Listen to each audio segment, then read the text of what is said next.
जो पाकिस्तान के लंबी दूरी वाली मिसाइल हैं, ऐसी मिसाइलें भी पाकिस्तान के पास मौजूद हैं जो सीधे अगर इस्लामाबाद से छोड़ी जाए तो एक तरह से तल अवीव पर गिर सकती हैं या इजराइल के किसी भी टारगेट को निशाना कर सकती हैं। खासतौर से पाकिस्तान को एक बड़ा कदम उठा सकता है। पाकिस्तान क्योंकि दुनिया में जो गिने चुने मुस्लिम ममालिक जो न्यूक्लियर पावर माने जाते हैं उनमें से दरअसल पाकिस्तान भी आता है। पाकिस्तान के पास न्यूक्लियर हथियार है, न्यूक्लियर बम है, पाकिस्तान के बाद लंबी दूरी वाले मिसाइल भी हैं और एक तरह से ड्रोन भी मौजूद हैं। ऐसे में इजराइल का नक्शा खत्म हो जाता था, इस जमीन से इजराइल का नक्शा खत्म हो जाता था।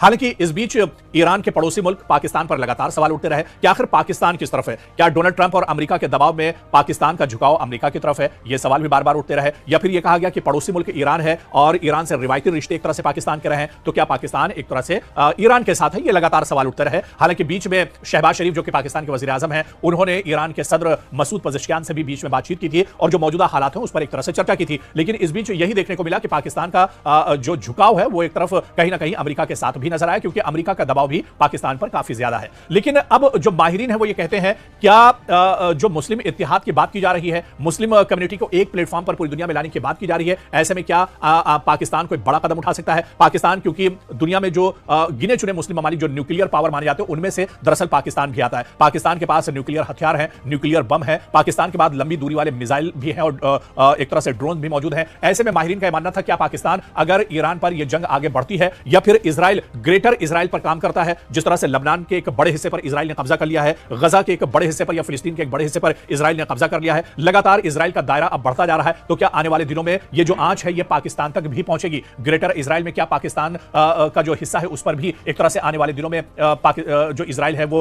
एक तरह से हमला कर सकता है या उस पर भी कब्जा कर सकता है। और ऐसे में माहिरीन का सवाल सीधे सीधे यही था कि जो पाकिस्तान के लंबी दूरी वाली मिसाइल है, ऐसी मिसाइलें भी पाकिस्तान के पास मौजूद हैं जो सीधे अगर इस्लामाबाद से छोड़ी जाए तो एक तरह से तल अवीव पर गिर सकती है या इजराइल के किसी भी टारगेट को निशाना कर सकती है। खासतौर से पाकिस्तान की गौरी मिसाइल की बात चल रही थी, जो बहुत खतरनाक मिसाइल मानी जाती है, इसकी स्पीड भी काफी ज्यादा है, वॉरहेड भी इसका बहुत इंपॉर्टेंट माना जाता है और यह कहा जाता है कि गौरी मिसाइल के जरिए क्या पाकिस्तान इजराइल पर हमला कर सकता है। तो ये दरअसल जो माहिरीन का मानना था कि पाकिस्तान क्योंकि अभी तक इस जंग में खुलकर सामने नहीं आया है, लेकिन अगर जरूरत पड़ी तो क्या पाकिस्तान अपने गौरी मिसाइल का टेस्ट कर सकता है, गौरी मिसाइल को इजराइल के ऊपर छोड़ सकता है, इजराइल पर पाकिस्तान की तरफ से भी क्या आने वाले दिनों में हमला किया जा सकता है। इस तरह के सवालात भी अब उठने शुरू हो गए हैं, क्योंकि पाकिस्तान का गौरी जो मिसाइल है ये लेटेस्ट मिसाइल माना जाता है, बहुत खतरनाक मिसाइल माना जाता है और इसका जो वॉरहेड है ये काफी ज्यादा धमाकाखेज रॉकेट्स को लेकर एक तरह से उड़ान भर सकता है और बहुत कम वक्त में तल अवीव तक एक तरह से इस्लामाबाद से पहुंच सकता है। तो ऐसे में क्या पाकिस्तान आने वाले दिनों में इस जंग में कोई बड़ी खलल डाल सकता है। इस जंग में क्या पाकिस्तान की तरफ से कोई अभी चाल चलनी एक तरह से बाकी है या पाकिस्तान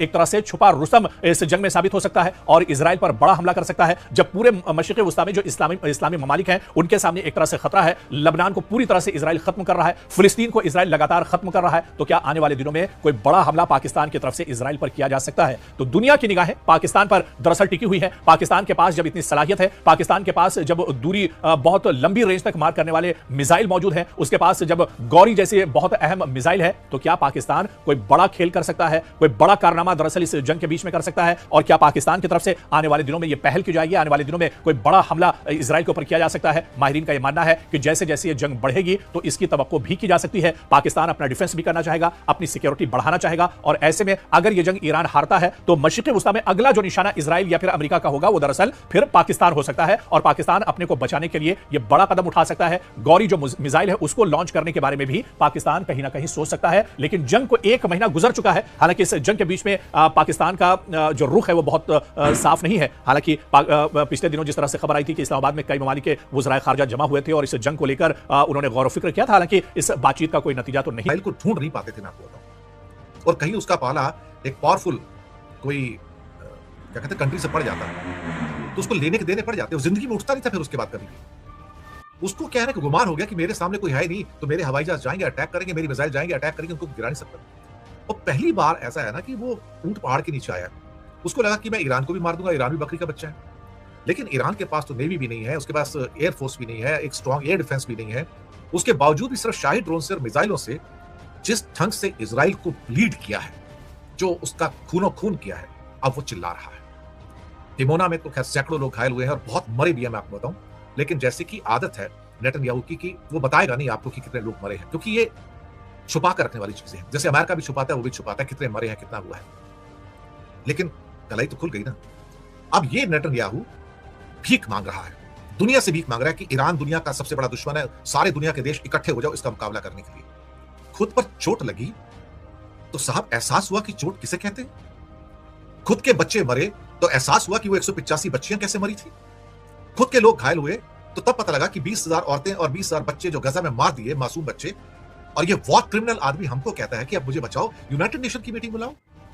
फिर कहते हैं ये क्लस्टर बम्स का इस्तेमाल करता है, क्लस्टर बम्स का, जो कि इंसानियत के खिलाफ है। वो कौन से बम थे जो इंसानियत के साथ थे, जो गजा में बरसाए गए? अभी 1000 लोग जो मारे हैं पिछले 10 दिन के अंदर, लेबनान के अंदर, बेरूत के अंदर, जिसमें 200 बच्चे मारे गए हैं, क्या वो वॉर क्राइम नहीं है क्या? आज ईरान के वॉर क्राइम नेतन्याहू को याद आ रहे हैं, क्योंकि आज पहली बार चोट पड़ी है ना, और चोट अब सीधी पड़ेगी साहब, जगह जगह पड़ेगी। और ये चोट है ना, यही चोट उसको मजबूर कर रही है कि दुनिया के अंदर हम जो है अब कॉल करेंगे ईरान का मुकाबला करो। ये अमेरिका भी कह रहा है कि इकट्ठा मिलकर ईरान का मुकाबला करो। ये इस बात का एविडेंस है कि दोनों हार मान चुके हैं कि हम ईरान से नहीं जीत सकते। ये हार का एक्सेप्टेंस है। वैसे 2006 की बात है, मुझे लगता है, जहां तक मुझे याद है, जब इसी इजराइल ने क्लस्टर बॉम्ब्स का लेबनान पे इस्तेमाल किया गया था। शायद वो भूल गया क्या? आज वो कहता है कि ईरान के क्लस्टर बॉम्ब्स इंसानियत के खिलाफ हैं। जरा याद दिला दो उसको कि तुम्हारे क्लस्टर बम जो तुमने यूज किए थे 2006 के आसपास लेबनान में, वो क्या थे बाय द वे? वो क्या इंसानियत के प्रेमी थे या इंसानियत के दोस्त थे क्या वो? मुझे लगता है कि इजराइल के जाने के दिन आ गए हैं। अगर इजराइल की यही हरकतें रही तो मैं आपको दावे के साथ कह सकता हूं कुछ सालों में आपको दुनिया के नक्शे में इजराइल देखने को नहीं मिलेगा। जो उसके खिलाफ आज नफरत है लोगों की, जो ज्यूज के खिलाफ जो नफरत है लोगों की, बेइंतहा नफरत है, आप उस नफरत को बढ़ते हुए देखोगे। और ये लोग भी एक दिन भागते नजर आएंगे। आज इसके साथ अमेरिका नहीं होता था अभी इसी वॉर के अंदर, तो ये आदमी देश छोड़कर भाग जाता था। नेतन्याहू देश छोड़कर भाग जाता था। ये ऊपर से वो ट्रंप, एक दूसरा बेवकूफ इंसान, एक बंदर जिसके हाथ में उस्तरा है, वो अपना गला काट रहा है। क्या कहता है वो? कहता है ट्रंप कि 48 आवर में तुम ये कर दो, सरेंडर कर दो, हॉर्मुज को खोल दो, वरना अंजाम देखो, वरना मैं तुम्हारे एनर्जी के सारे जितने सेंटर्स हैं, मैं तुम्हारे पावर सेंटर से बर्बाद कर दूंगा। तो ईरान ने तो पहले बोला आपको 2 घंटे लगेंगे मुझे बर्बाद करने में, मैं पूरे गल्फ को आधे घंटे में बर्बाद कर दूंगा, ना वहां पर बिजली होगा ना पानी होगा, और मैं उनकी सभी लाइनें कट कर दूंगा। एक एक करके बोला उसने कि क्या क्या मैं कट करने जा रहा हूं, what I am going to cut. तुम्हारे वाटर के सैलिनेशन प्लांट्स हैं, मैं वो भी कट कर दूंगा, तुम्हारे पावर प्लांट्स हैं, वो भी मैं कट कर दूंगा, और साथ में जो तुम चाहते हो वो कट कर दूंगा, तुम रोक नहीं पाओगे।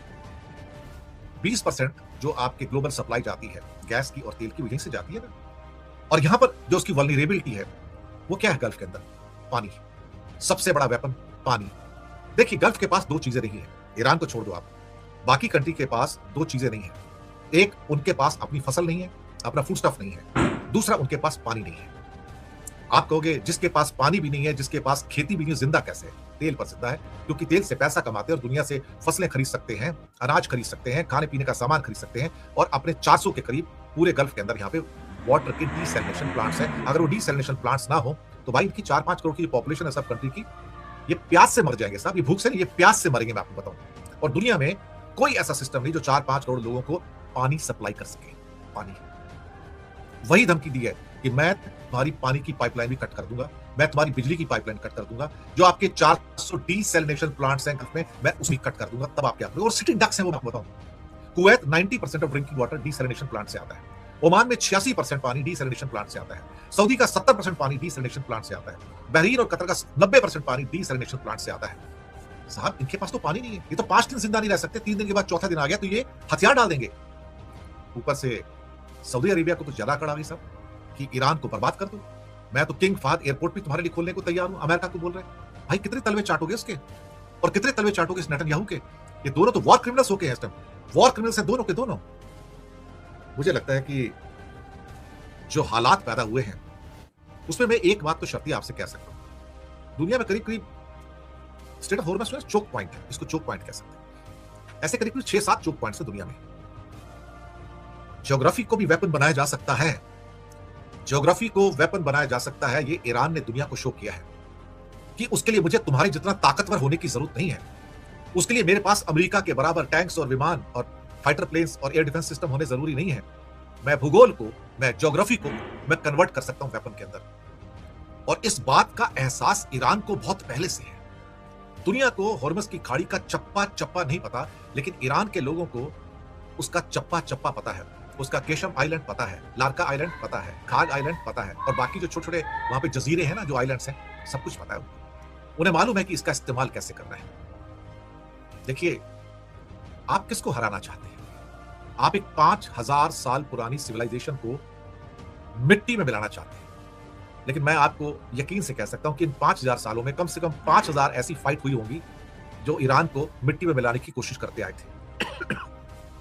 पर्शिया आज भी जिंदा है ना, मर तो नहीं गया ना। लोग आए, लोग चले गए, लेकिन इनकी सिविलाइजेशन जो one of the oldest civilisation of the world है, सर्वाइव कर रही है ना। तो कुछ तो बात है कि हस्ती मिटती नहीं हमारी, है ना। कोई तो बात होगी ना कि हस्ती मिटती नहीं हमारी।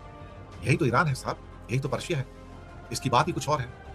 अभी नवरोज गया है उनका त्योहार ईद के साथ में, तो सभी ईरान के भाई बहनों को हमारी ओर से नवरोज की बधाई हो, बहुत बहुत बधाई हो। भारत में जो पारसी कम्युनिटी है वो नवरोज का त्योहार मनाती है, तो उन सबको नवरोज की बधाई हो, और सभी ईरान के भाई बहनों को नवरोज की बधाई हो हमारी ओर से। लेकिन ये जंग अभी खत्म नहीं हुई दोस्त, ये जंग तो शुरू हुई है। इस जंग के दो कोने और हैं। इस जंग में बिना लड़े जीत कौन रहा है, बिना लड़े दूर बैठ के जीत कौन रहा है। और इस पूरी जंग के अंदर दो प्लेयर ऐसे हैं जो दूर बैठ के हाथ सेक रहे हैं, लेकिन साहब वो अंदर ही अंदर बहुत मदद भी कर रहे हैं, अच्छी खासी मदद कर रहे हैं साहब। उनमें से एक है रशिया और एक है चाइना। आउटराइट विनर्स है इस पूरी वॉर के, नाम बताओ, आउटराइट विनर।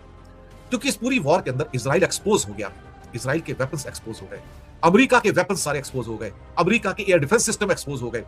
वो सारा गुब्बारा, जो सारा ऑरा फैलाया गया था अमेरिका के द्वारा कि मेरे हथियारों से बेहतर कोई हथियार नहीं है और मैं दुनिया का सबसे बड़ा हथियारों का सौदागर हूं। अब लोग कह रहे हैं नहीं भैया, तुम्हारा टाइम खत्म हो गया, अब तुम्हारे हथियार इस लायक नहीं है कि उससे तुम खुद को प्रोटेक्ट कर सको। और वो खिलौने जो तुम लेकर आते थे ना अपने साथ में, जो आज से 40-50 साल से चल रहे थे, 60 साल से, एयरक्राफ्ट कैरियर्स, F-35, F-22, वो अब नहीं चलेंगे। वक्त गुजर गया साहब, वक्त गुजर गया। गुजरते वक्त के साथ जो इलेक्ट्रॉनिक वॉरफेयर आया और एक नया वॉरफेयर आया, तो दुनिया को चौंका दिया ईरान ने कि भैया आप 100 रुपए लगाते हो तो मैं 1 रुपए लगाता हूं, मैं अपने 1 रुपए से तुम्हारा 100 रुपए का डैमेज कर सकता हूं। और वही हुआ। 20 लाख क्या कहते हैं, ड्रोन को गिराने के लिए आप 30 करोड़ की, 50 करोड़ की, क्या कहते हैं कि आप पैसे खर्च करते हैं मिसाइल में। जो डिएगो गार्सिया में मिसाइल डाली गई थी ना, मैं आपको बताऊं, जो जिसको एक को गिराया गया है, उसको गिराया गया SM-3 इंटरसेप्टर से। आपने शायद नाम नहीं सुना होगा, ये one of the top class interceptor है अमेरिका के, ये बहुत कम यूज किए गए, उनके पास बहुत लिमिटेड मात्रा है। SM-3 का इंटरसेप्टर, एक इंटरसेप्टर करीब 150 करोड़ का है। इजराइल की वो मिसाइल 2 करोड़ की थी,